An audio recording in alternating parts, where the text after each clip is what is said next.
Hello, everyone. My name is Michelle Duhan, and welcome to ICBN, Iona College's first business news network. First, on today's show, President Obama gives the country his State of the Union address and informs Americans on his plans to help the U.S. economy. And New Year, new gas prices. Enjoy those low gas prices because they may not stay for long. We have all the answers to your questions coming right up. Hi, welcome to ICBN, Iona College's first ever business news network. I'm your host, Michelle Duhan, as I just explained. Last night, President Obama gave his first State of the Union address. Now, usually the president's speech is a well-kept secret until the unveiling on live television. However, as we know, the White House isn't very conventional. They had already released what the president had to say.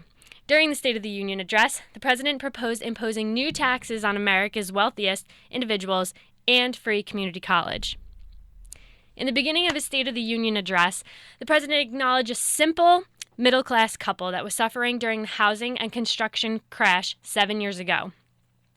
President Obama acknowledged Ben and Rebecca Erler of Minneapolis, who were newlyweds at the time and expecting their first child.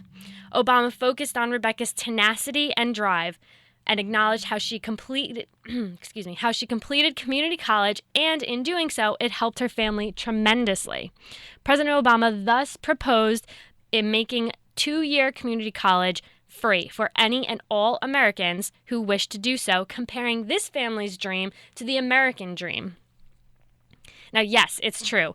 Free college is every college student's dream. I mean, no student loans, that's the dream.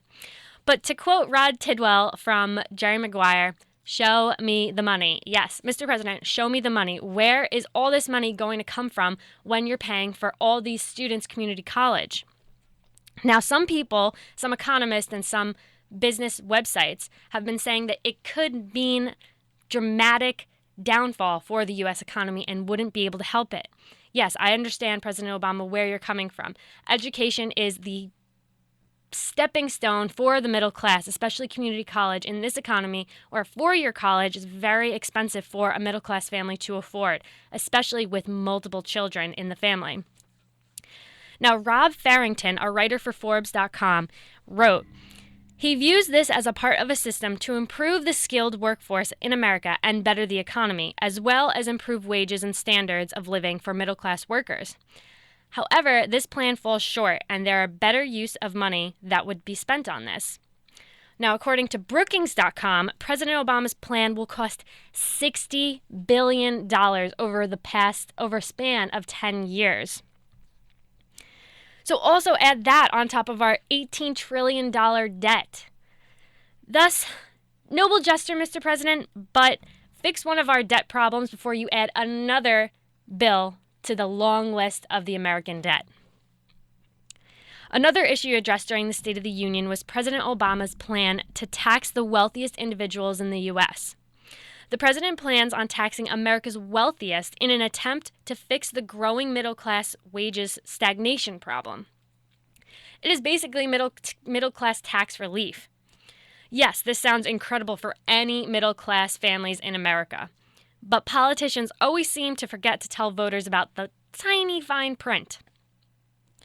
By enacting this new tax system, Americans are more susceptible to new tax burdens regarding estate tax.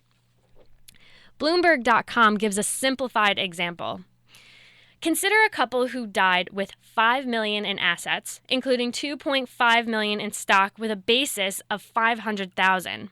Under current law, they could pass that to their children with absolutely no taxes. Under Obama's plan, they could owe about $500,000.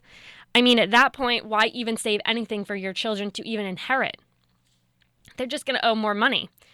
I don't think anyone could have seen the government taxing you after you died.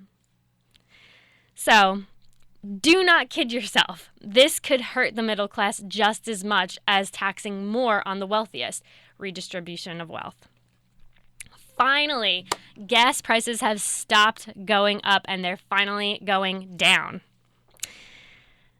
We were up to about $4 here in New York, but finally we're back to $2, which is great. To quote some of my fellow To quote some of my fellow college students, the gas prices are finally lower than my GPA. So basically, this is what happened. John Hofmeister, he was the former president of Shell Oil, and he's explaining that the gas prices might not stay as low. Now, why is that? Basically, supply and demand. It's probably going to go back up to $5 within the end of the year, which is horrifying, honestly. So, basically what happens is the supply and demand of oil and crude. How do I explain it? I wrote it all down and I completely forgot to bring it.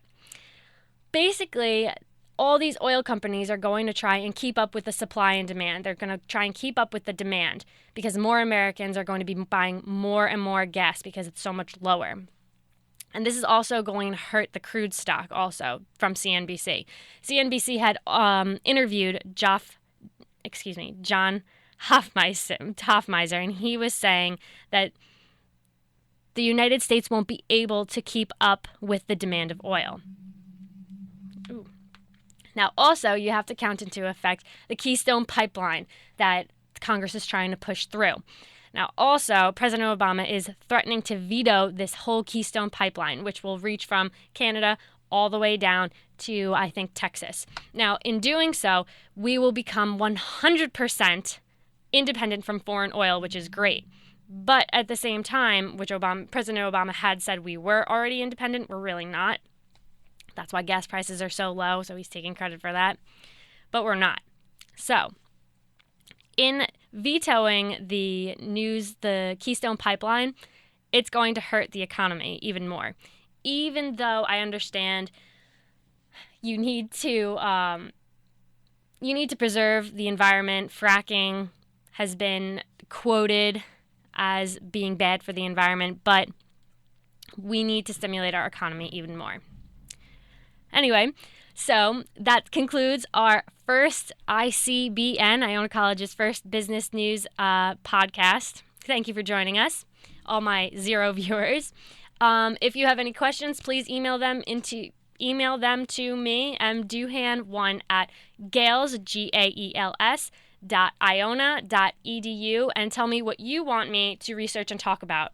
Thank you for listening, and join us next week, or join us tomorrow.